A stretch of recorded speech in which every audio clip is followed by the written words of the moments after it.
Hello' বন্ধু বান্ধৱীসকল, আজিৰ এই ভিডিঅ'টোত আপোনালোকলৈ লৈ আহিছোঁ মই 15 ছেপ্টেম্বৰত যিটো এডিআৰই এক্সাম হৈ গৈছে, এডিআৰই থাৰ্ড গ্ৰেডৰ HSSLC লেভেলৰ সেই এক্সামৰ নিগেটিভ মাৰ্কিঙৰ প্ৰচেছটো কেনেকুৱা আৰু কেনেকুৱা সেইটো কাট অফৰ লগত সম্পৰ্ক হৈ থাকিব সেইটো আপোনালোকৰ এই গোটেই ভিডিঅ'টোৰ জৰিয়তে জনাম। যিটো পৰীক্ষা হৈ গৈছে সেই পৰীক্ষাত আপোনালোকে নিশ্চয় জানে যে 150 মাৰ্কছৰ কুৱেশ্যন আহিছিল। টোটেল 150টা কুৱেশ্যন আহিছিল আৰু 150টা কুৱেশ্যনৰ এগেইনষ্টত 150 নম্বৰ আছে, 150 নম্বৰ আছে। আৰু সেইটো হিচাপত প্ৰত্যেকটো এটা কুৱেশ্যনত 1 নম্বৰকৈ আছে। আৰু যদি আপোনাৰ যদি কিবা কাৰণত যদি মিষ্টেক হৈছে বা ভুলকৈ লিখিছে, মানে আপুনি যদি ভুল উত্তৰ লিখিছে, তেতিয়া সেইটোত প্ৰত্যেকটো কুৱেশ্যনৰ বিনিময়ত আপুনি 0.25 কটা যাব। তো এইটো হৈছে নিগেটিভ মাৰ্কিং, মানে এইটো ছিষ্টেম। এতিয়া কথাটো হ'ল, বহুত কেণ্ডিডেটছে এনেকুৱাও কৰিছে যে মানে নিগেটিভ মাৰ্কিং থকাৰ কাৰণে কিছুমান কুৱেশ্যন টাচ কৰা নাই। ধৰি লওক 120টা কৰিছে, বাকী 30টা এৰি আহিছে যে নিগেটিভ মাৰ্কিঙে কাটি লৈ যাব নেকি, বা কিছুমানে এনেকুৱা কৰিছে যে নাই 150টাও কৰি আহিছে, মানে নিগেটিভ মাৰ্কিঙৰ পৰা কিবা যদি এটা শুদ্ধ হৈ যায় তেতিয়াহ'লে সেই শুদ্ধটো এড হৈ যাব। তো এনেকুৱা মানে ভাবিছে, কিন্তু আপোনালোকে এই প্ৰচেছটো কেনেকুৱা নিগেটিভ মাৰ্কিঙে পজিটিভ মাৰ্কিঙত মানে মাইনাছ হ'ব বা পজিটিভ মাৰ্কত আহি কভাৰ হ'বনে, সেইবিলাক প্ৰচেছ আমি এইটোত জনাম। এতিয়া এই নিগেটিভ মাৰ্কিং আৰু কাট অফ আপোনালোকে চাওক কিমান লাখ কেণ্ডিডেটছে পৰীক্ষা দিছে, সেইটোৰ ওপৰতো ডিপেণ্ড কৰিব। আৰু লগতে কাট অফটো কিমান ভেকেঞ্চি আছে, আপোনালোকে নিশ্চয় জানে বেছি ভেকেঞ্চি নাই, 3100 ছামথিং এনেকুৱা ভেকেঞ্চি আছে। আৰু সেই হিচাপে কিমান কেণ্ডিডেটছ সেইটোও ডিপেণ্ড কৰিব। কিন্তু নিগেটিভ মাৰ্কিং প্ৰচেছটো হৈছে, ধৰি ল'লোঁ এজন কেণ্ডিডেটে 100টা কুৱেশ্যন কৰিলে, তেওঁ 100টাই কৰিলে, তেওঁৰ 100টাই কাৰেক্ট, 100 কাৰেক্ট। আৰু এজন মানে যিজন কেণ্ডিডেটে তেওঁ 130টা কৰিলে, তাৰ পৰা তেওঁৰ ধৰি ল'লোঁ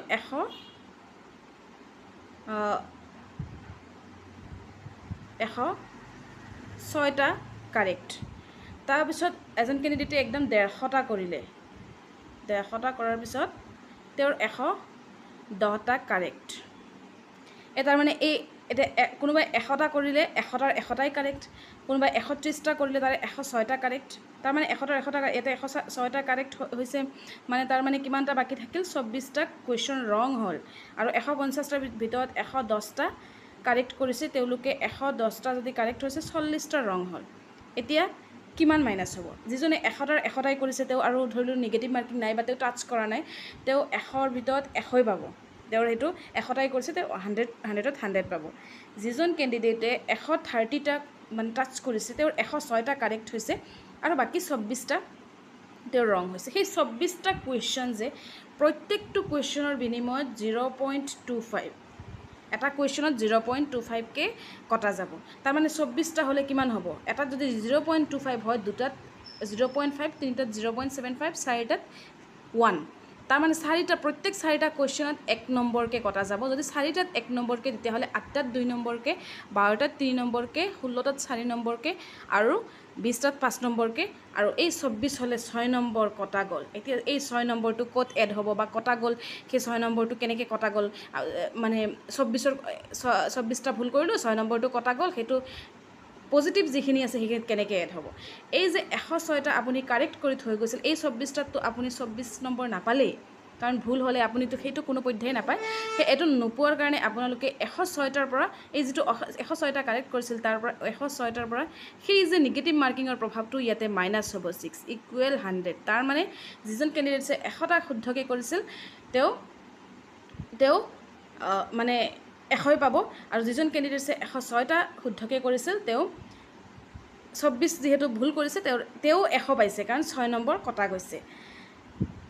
যদি সেই কেণ্ডিডেটছে 30টা কৰিছে, তাৰে 106টা শুদ্ধ হৈছে, তাৰে 24টা ধৰি ল'লোঁ 106টা তেওঁ মানে জানি শুনি কৰিছে, বাকী 24টা তেওঁ এনে কৰি থৈ আহিছে।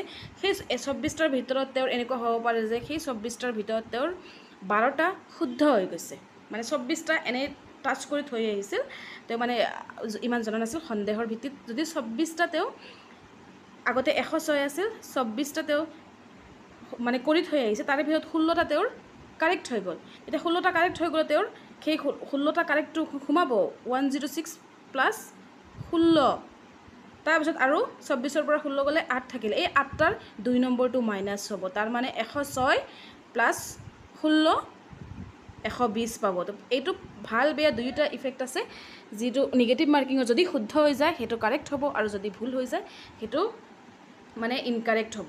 তো এইটো হৈছে এনেকুৱা ছিষ্টেমত কাট অফটো চলে। আৰু এটা মই উদাহৰণ দিছিলোঁ, যিজনে 150টাৰ ভিতৰত 110টা কাৰেক্ট কৰিছে, বাকী 40টা ৰং কৰিছে। 40টা ৰং কৰিলে প্ৰত্যেকটো 4টা কুৱেশ্যনৰ বিনিময়ত যদি 1 নম্বৰকৈ কটা যায়, তেতিয়াহ'লে 40টাৰ বিনিময়ত 10 নম্বৰ কটা যাব। তেতিয়া তেওঁ 110ৰ ভিতৰত 110 মাইনাছ 10 হ'লে 100 পাব।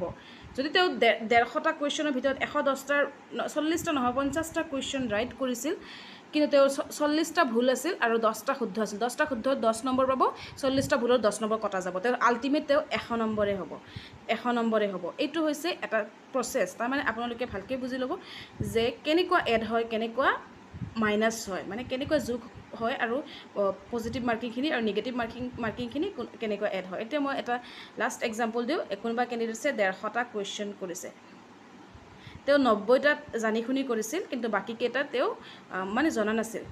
150টা কিন্তু টাচ কৰি আহিছে। তাৰে ভিতৰত 60টা তেওঁতো টাচ কৰি আহিছে, এনেই মানে শুদ্ধ হ'ব পাৰে, ভুল হ'ব পাৰে। তাৰে ভিতৰত তেওঁ 40টা কাৰেক্ট কৰিছে, কিন্তু 20টা ৰং কৰিছে। 40টা কাৰেক্ট কৰিলে এই 90ৰ লগত 40 এড হ'ব, 90ৰ লগত 40 এড হ'ব, কিন্তু সেই 20টো কি হ'ব, 20ত প্ৰত্যেক 4টা কুৱেশ্যনত যদি 1 নম্বৰকৈ কটা যায়, তেতিয়াহ'লে 20ত 5 নম্বৰকৈ কটা যাব। তেতিয়া 90 + 40 - 5 হ'ব। তাৰমানে কিমান হ'ব, 130 - 5 = 125। ইয়াতে চাওকচোন, এতিয়া যদি উত্তৰটো শুদ্ধ হৈ যায় তেতিয়াহ'লেতো আপোনাৰ কামত আহি যাব, কিন্তু যদি ভুল হয় তেতিয়াহ'লে সেই নম্বৰটোও নাপায়, প্লাছ আপোনাৰ যিটো পজিটিভ আছিল সেই যিকেইটা নম্বৰ পাইছিল তাৰ পৰাও কটা যাব। তো এইটো হৈছে গোটেই ছিষ্টেম প্ৰচেছ। তো সেইটো অলপ এইকাৰণে নিগেটিভ মাৰ্কিং আৰু কাট অফৰ মাজৰ যিটো সম্পৰ্ক, সেইটো অলপ মানে কাট অফ যিমান নিগেটিভ মাৰ্কিং থাকিব, সেইটো হিচাপে কাট অফটো অলপ মানে কমকৈ যায়, আৰু তো সেইটো ওতঃপ্ৰোতভাৱে সম্পৰ্ক। সেইকাৰণে এইবাৰ পৰীক্ষাত যিটো আছিল নিগেটিভ মাৰ্কিং দিয়াৰ কাৰণে ভেকেঞ্চি যিহেতু কম আৰু কেণ্ডিডেটছৰ সংখ্যাও যোৱাবাৰতকৈ যথেষ্ট বেছি হৈছিল, সেই হিচাপে কিন্তু নিগেটিভ মাৰ্কিঙে হয়তো আপোনালোকক কিছু কভাৰ দিব পাৰে। আপোনালোকৰ যদি ভিডিঅ'টি ভাল লাগিছে তেতিয়াহ'লে লাইক, শ্বেয়াৰ আৰু ছাবস্ক্ৰাইব কৰিব নাপাহৰিব। ধন্যবাদ।